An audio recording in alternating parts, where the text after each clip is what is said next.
Isang mapagpalang araw at welcome sa Bistado. So, tapos na po tapos na po ang election period at alam po ninyo ay Monday ay election na. Sana ay nakapili na kayo ng inyong ibubuto, yung matinong kandidato. Okay?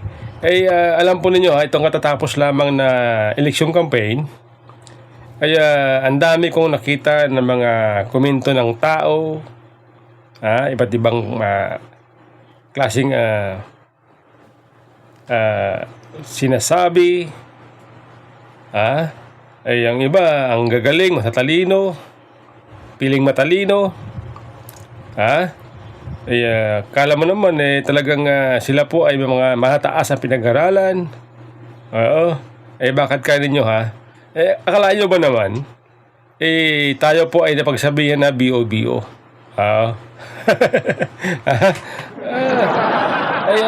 Ako kasi ay follower na Senador Bongo. Ito kasing si Senador Bongo ay meron siyang mga in-upload na video niya during campaign, yung kanyang mga ginagawa, activity. Kanyang pangangampanya ay ina-upload niya sa kanyang social media account. Okay, so ako ay ginawa ko, nag-comment ako at nagpasalamat ako doon sa Malasakit Center na kung saan ito po ay Malasakit na kung saan ito po ay ang author ay si Senador Bongo. Doon po sa aking pagsabi na maraming salamat Senador Bongo sa inyong nagawa sa Malasakit. Akalaan nyo ba naman may nag-comment? May nag-reply doon sa comment ko. At ang sabi sa akin ay ako daw po ay BO-BO. At ako ay napagsabihan pa na TANGA. Bakit daw ako nagpapasalamat kay Senador Bongo? Yung ginagastos daw sa Malasakit ay hindi naman pera ni Senador Bongo. Tama naman. Wala namang argumento doon. Tama naman na ang pera na ginagamit sa Malasakit Center ay pera ng taong bayan. Tax ng taong bayan. Alam po natin yan. Tayo po ay hindi naman mangmang sa ganyang proseso. Oo. Ang galing po nung nag-comment na pagsabihan tayo na BO-BO. Pero bagamat siya po ay nagsasalita, napagsabihan tayo BO-BO, pero hindi niya alam kung bakit tayo ay nagpasalamat kay Senador Bongo. Ngayon, sinagot ko, pinaliwanag ko sa kanya, sabi ko, alam ko, sabi ko, na ang pera na ginagamit dyan sa Malasakit Center ay tax ng taong bayan. Alam po natin yan, sabi ko. Alam ko po yan. Pero, kaya ako nagpapasalamat kay Senador Bongo sapagkat yung ginawa niyang batas ay angkop sa pangangailangan ng tao.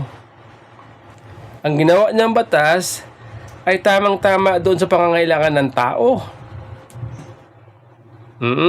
At ang Malasakit kasi ay yung batas na ginawa ni Senador Bongo kung saan kapag ikaw ay nagpagamot sa public hospital, nandun yung Malasakit Center na siyang pwede mong puntahan, hingian ng tulong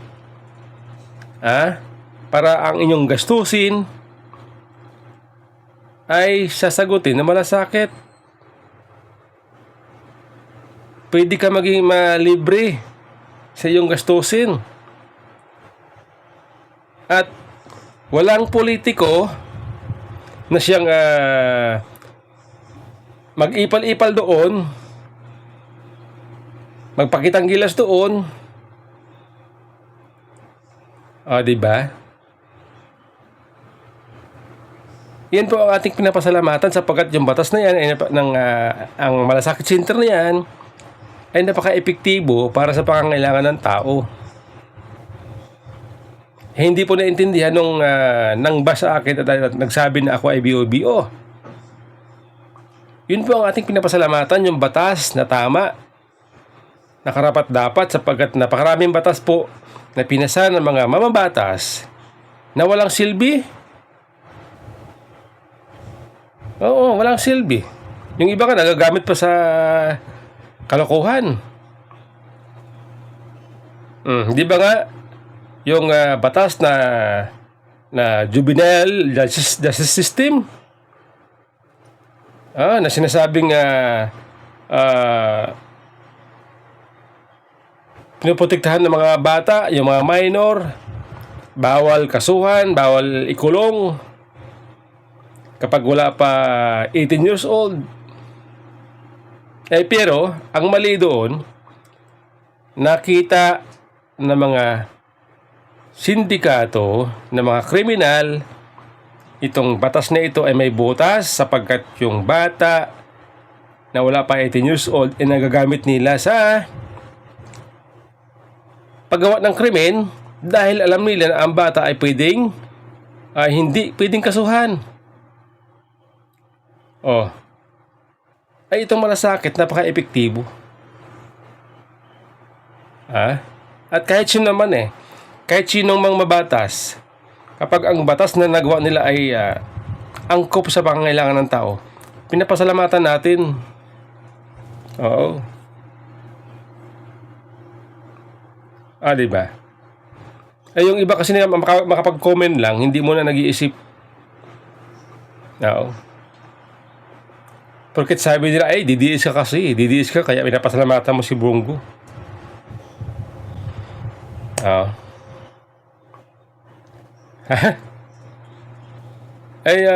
Naglabasan ang mga expert pagdating sa social media. Kapag eleksyon, naglabasan ang mga expert. Kuno. Di ba? Meron naman na open sa mga discussion. Willing makipagbalik-taktakan. Yung healthy discussion. Yung iba, masyadong matalino. Masyadong bright. Ika nga, kung si Tatay Digong magsalita, bright daw. Pero pag na-corner mo sa palitan ng diskusyon, wala naman. Wala naman Pag na-corner mo, mumurahin ka na lang. Nagko-comment ka. Mag-reply sila. Tapos, pagka na-corner mo sa balitaktakan, ang ganti, GAGO, BOBO, NJA, ayan, mga ganon.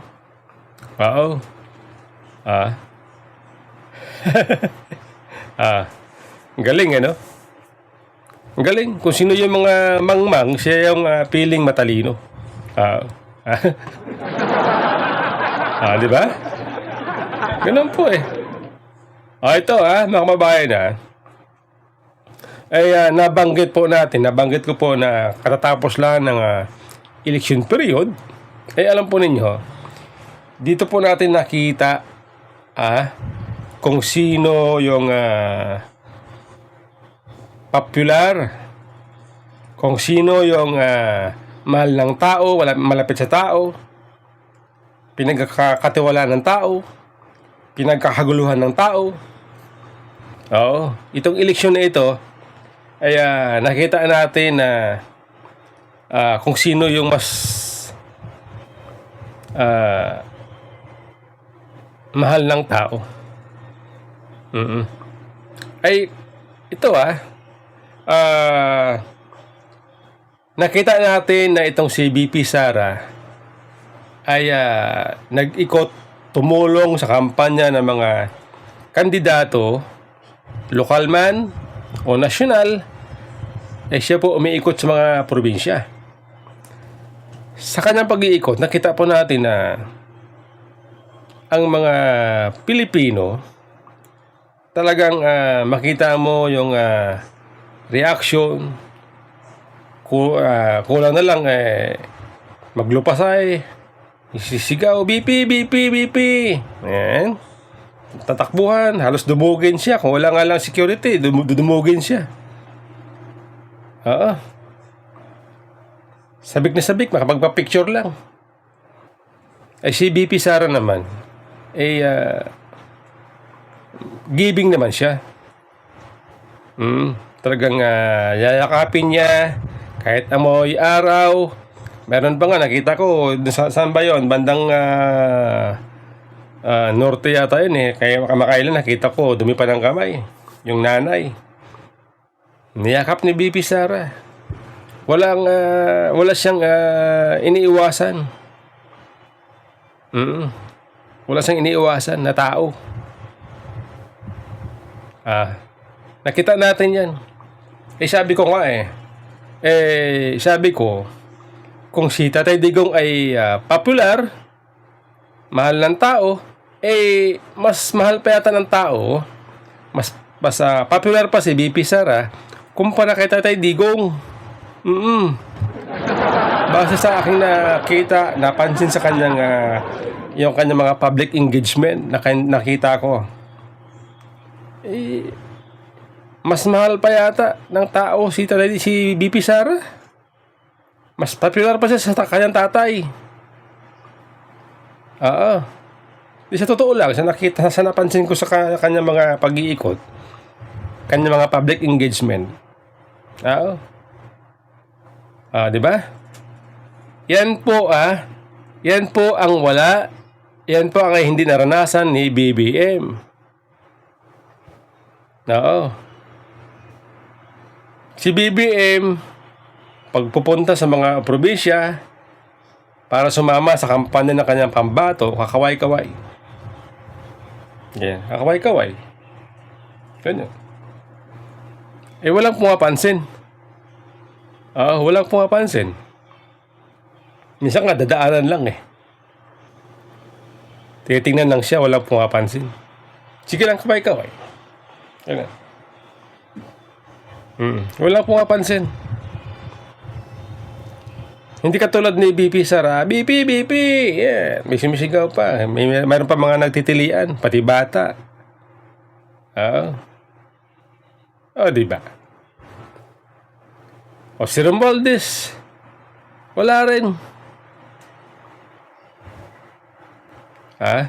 Si BP Sara lang ang bukod tangi na nakita ko na nag-iikot sa kahit saan lugar na napaka-popular.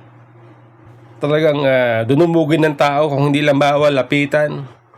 Mabuti na nga lang ang security ni BP Sara ay pinapayagan yung mga matatanda, yung mga babae, pinapayagan kahit paano.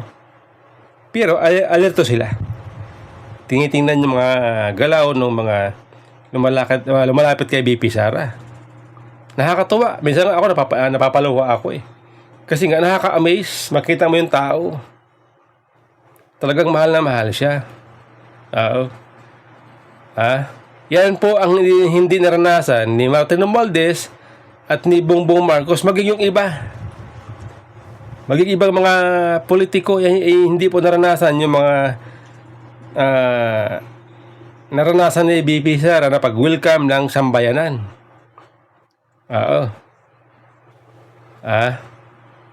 Sa akin palagay po, hindi pwedeng hindi mapansin yan ng mga kalaban ni BP Sara. Hindi ba? Kaya malamang at sa malamang, yung mga yan, yung mga kalaban, yung mga kritiko ng mga Duterte ni BP Sara, masakit ang dibdib, masakit ang mata, sapagkat iba ang reaksyon ng tao kapag si BP Sara ang kaharap nila. Di ba? Kaya, sa akin palagay, inggit na inggit itong mga kritiko ng mga Duterte ni BP Sara. Sa kanilang nakikita. Malamang inggit na inggit sila.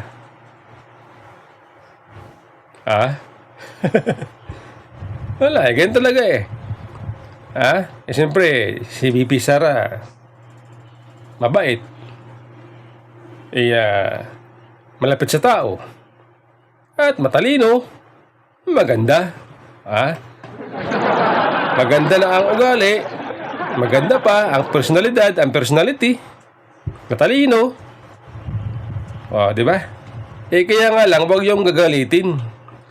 Dahil pag ginalit nyo ay hindi pwedeng hindi siya gaganti.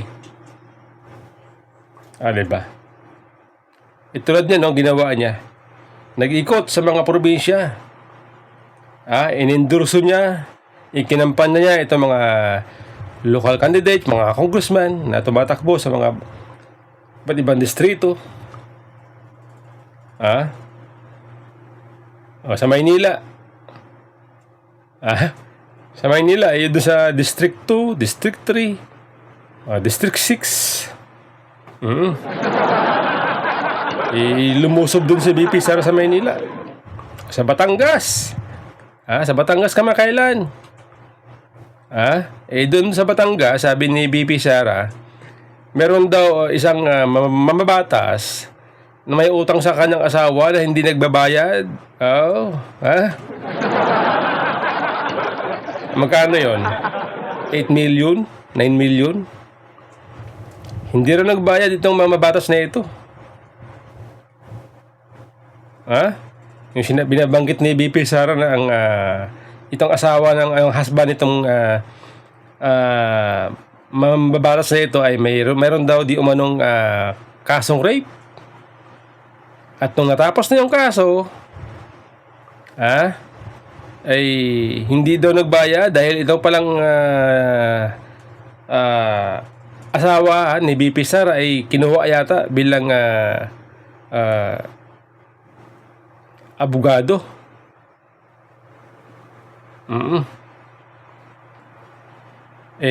After nung natapos na yung kaso, hindi raw nagbayad, hindi raw binayaran. 9 million. Tapos doon sa mga hearing sa kamara, bida-bida sila. Bida-bida sila. Yun pala, meron pala silang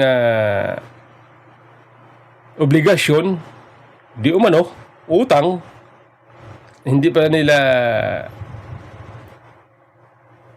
binabayaran. Ayon yan kay VP Sara. Sabi, kalain na yan, VP Sara, lumusob sa baluarte mo. At doon sa baluarte mo, winaswasan ka. Sa harap ng inyong mga kababayan. Sakit yan, Hakaya yun. Diba? Kaya sinasabi ko, si VP Sara po mabait yan.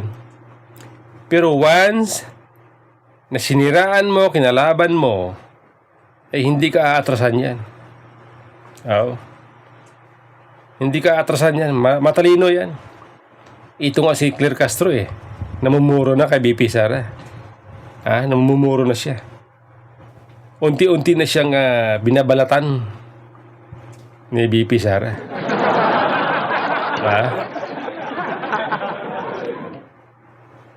Diba? Binabalatan na siya ni VP Sara. Di ba nga sabi, garbage in, garbage out. Basura ang pumapasok sa tinga, basura din ang pumapasok sa bunganga. Bulok, kumbaga bulok. Pag sinabi basura, bulok, mabaho, walang silbi, marumi. Yun ibig sabihin, diba? Yan po aking na pansin nitong eleksyon na ito, nagdaang campaign period na ito. Ang dami nating nakita.